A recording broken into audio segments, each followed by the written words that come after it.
Hello everyone, my name is Carlos and I'm a Spanish as a foreign language teacher. Some students have asked me, Carlos, what can I do in order to become more fluent in Spanish? Do I need to go and live in Spain?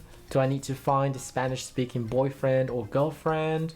But no, not necessarily. That might help, but you can do something else in order to become more fluent, and you can do it at your own rhythm in your own house. So here are 5 tips in order to become more fluent from the comfort of your home.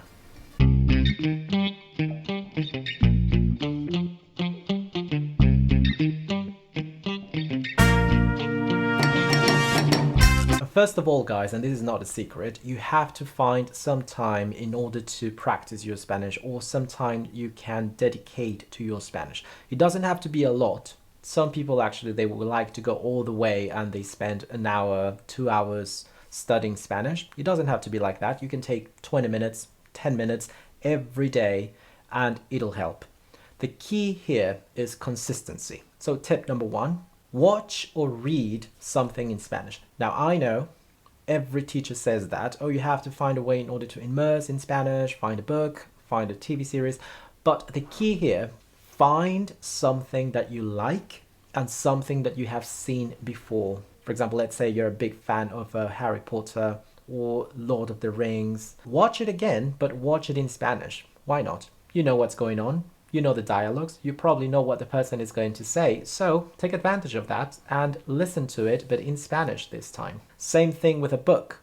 Choose a book that you already know, a story that you are familiar with, and read it in Spanish. Tip number 2, now this is something that I do on a daily basis. I do it with any language, to be honest, even my own language. Basically, you become what I like to call a word hunter. You have to imagine that words are some sort of Pokemons or creatures that you want to catch, and the place where you're going to keep them is just a notebook.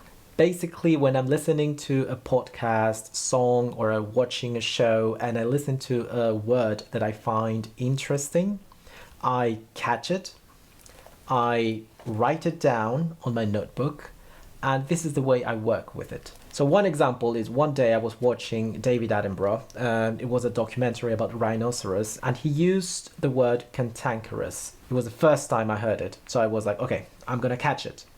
So what I do, I write it down at the top of the notebook. I write down when I heard it for the first time, from whom, in this case David Attenborough, and then I wrote down talking about rhinoceros.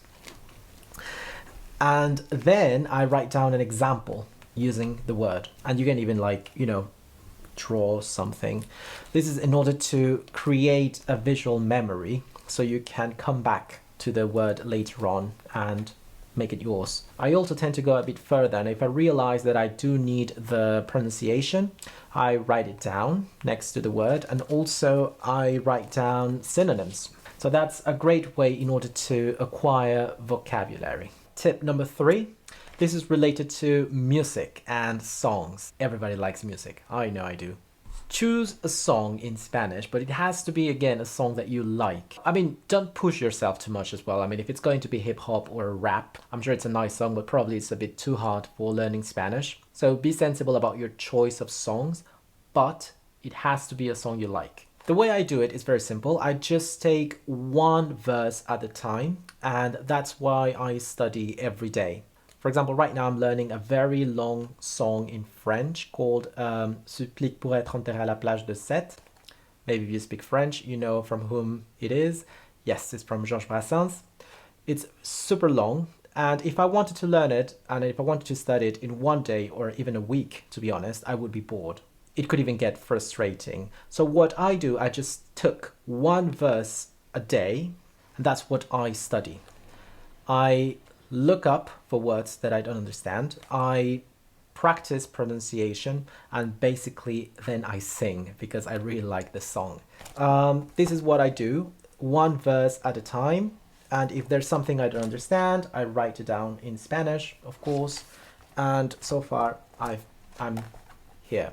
So I know this now already. So it does work. It works with the memory, and also because it's something you enjoy, it just sticks in your mind. Tip number 4, So this is about listening. We know that we have a lot of material available in Spanish. We have podcasts, we have radio in Spanish. We have a lot of videos on YouTube. What I recommend is to make the extra effort and try to find listening material aimed for Spanish students. This means that the material is going to have a very clear vocabulary. The pace is going to be a bit slower, but not too slow. And they're made for you in order to get more confidence in listening and therefore speaking. So to give you an example of the materials available, I have some videos on listening on YouTube. Try to focus on the vocabulary, the pacing, and maybe even try to imitate while I speak. So don't forget to check them up. They're on my channel. I'll give you a link. Tip number 5.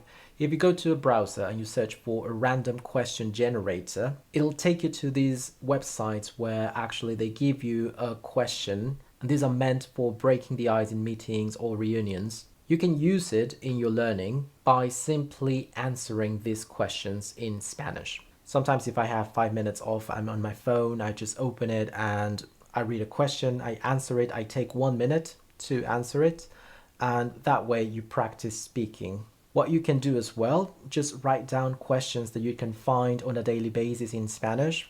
What color do you like and why? What's your favorite animal and why? And write them down on pieces of paper. Put the pieces of paper inside a jar and then just put it somewhere in your house. And when you're walking around, you just take one, read it, answer it, and then put it back. Mix it up again and repeat when you remember during the day. The target for this is for practicing speaking without making it too much of a hassle. It's just a casual thing that you can do during the day. I hope you find this helpful. I've definitely had. And if you have more ideas, please share, and see you next time. Thank you for watching. Happy learning. Bye bye. Adios.